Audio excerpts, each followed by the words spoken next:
Welcome back to another episode of 40 Facts About the 40K Universe. I am your host Gershwan and you are watching One Mind Syndicate.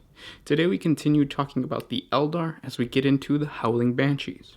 If you're new to the channel, subscribe. We post Warhammer 40K content every single day.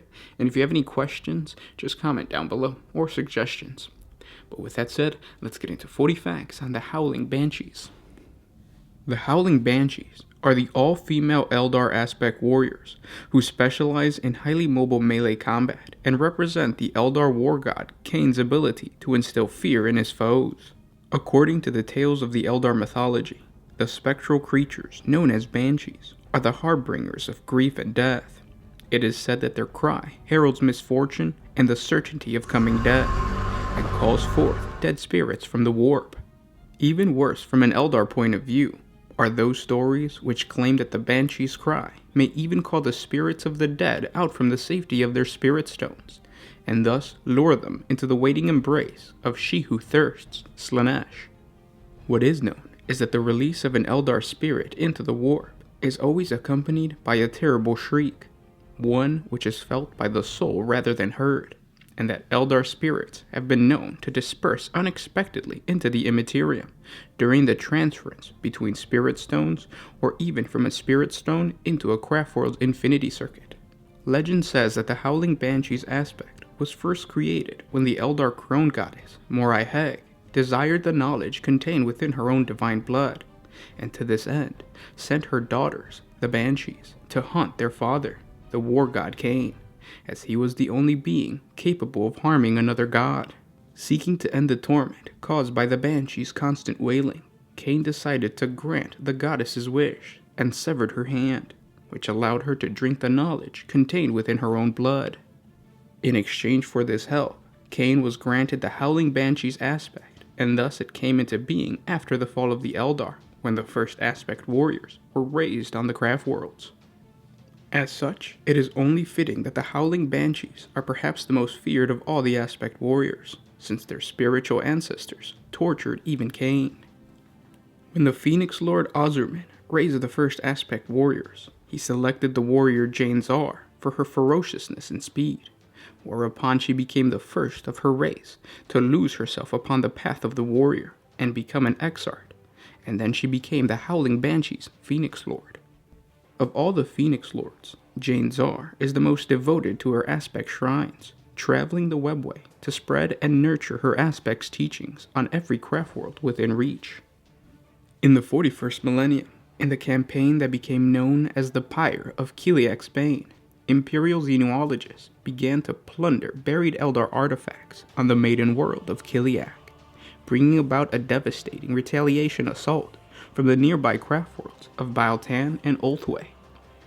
A sight of the Phoenix Lord, Jain, accompanied by 100 of her Howling Banshee disciples, was confirmed before the entire Imperial force was slaughtered and incinerated, their ashes scattered to the wind in retaliation for their assault upon the Eldar's lost patrimony. A notable exception in the otherwise genderless meritocracy that is the society of the craftworld Eldar, the Howling Banshees are almost always female. This is because the Banshees of the Eldar legend, the daughters of the crone goddess, are themselves always female spirits. However, it is possible for Eldar males to walk the path of the Howling Banshee, though this is extraordinarily rare, due to the lack of needed psychological and physiological assets amongst most males. However, there do exist several males amongst the ranks of the Banshees, often autarchs, pausing on their advance along the path of command, in order to master yet another aspect of Cain. These often unique individuals are welcomed equally into the aspect by their sisters in arms, as long as they prove able to master the varied demands of the aspect. Fast and athletic, the aspect of the Howling Banshees emphasizes swiftness of foot and the importance of mobility in hand-to-hand combat when training their aspect warriors. Howling Banshee aspect armor is colored bone-wide and contrasts sharply with the flaming shock of orange hair that marks each aspect warrior.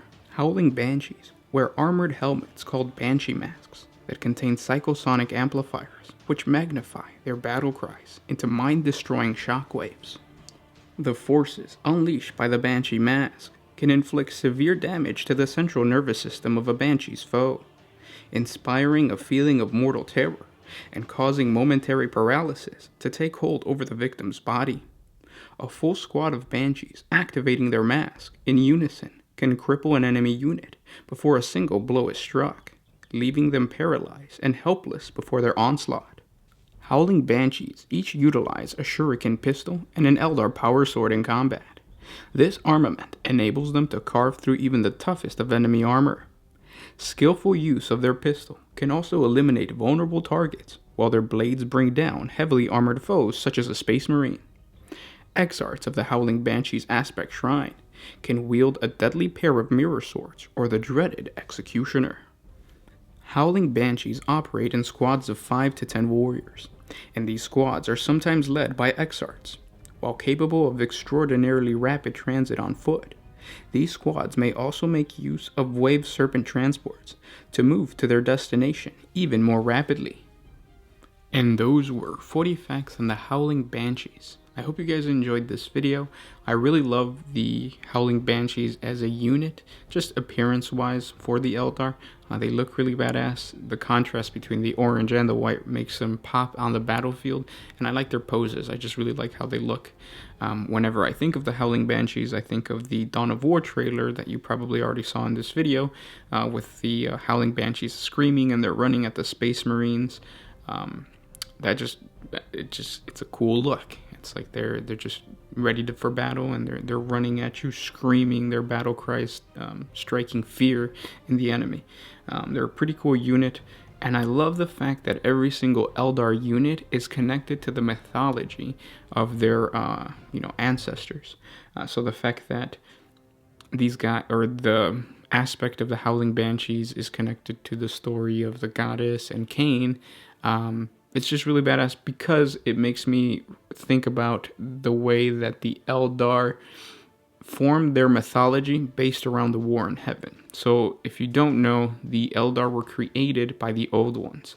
The Old Ones created the Eldar because they wanted to fight the Necrons. They needed basically a psychically powerful servant race to act as like a militia or mercenary group to fight the Necrons. And that was the purpose of the Eldar. Now the war in heaven broke out, and the actual Old Ones ended up losing. They had to leave, the Necrons fell asleep, and then the Eldar were left behind. And instead of the Eldar writing down the truth about the war in heaven, a lot of them formed a mythology around it, and that mythology ended up creating, the god Cain, Isha, basically all the Eldar gods, because they were so psychically powerful.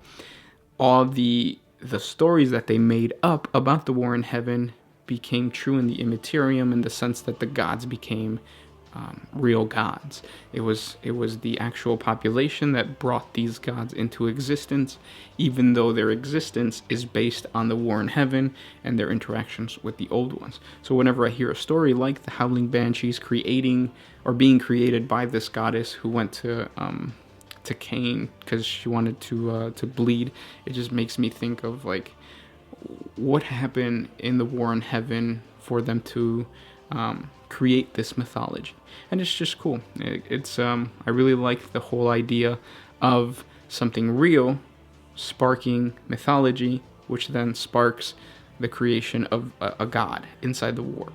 Kind of like the Emperor. The Emperor was a real person. His mythology has grown for him to become a god, and now the fact that he might be the god of order or the god of light in the Immaterium, it makes sense, because that's what happened to the Eldar gods. So whenever I hear any type of lore with Eldar units and their mythology, it connects to the Immaterium, it connects to what's happening in the Imperium right now with the Emperor. So yeah, I hope you guys enjoyed this video. If you guys have any other suggestions for other topics of Warhammer 40k, I know we don't cover the Eldar, the Orcs, basically most Xenos, we don't cover that much. So if you guys have any suggestions for specific Xenos facts that you guys would like us to create, comment down below. Thanks for listening, guys, and I'll see you tomorrow. This is Gersh1 with One Mind Syndicate signing out.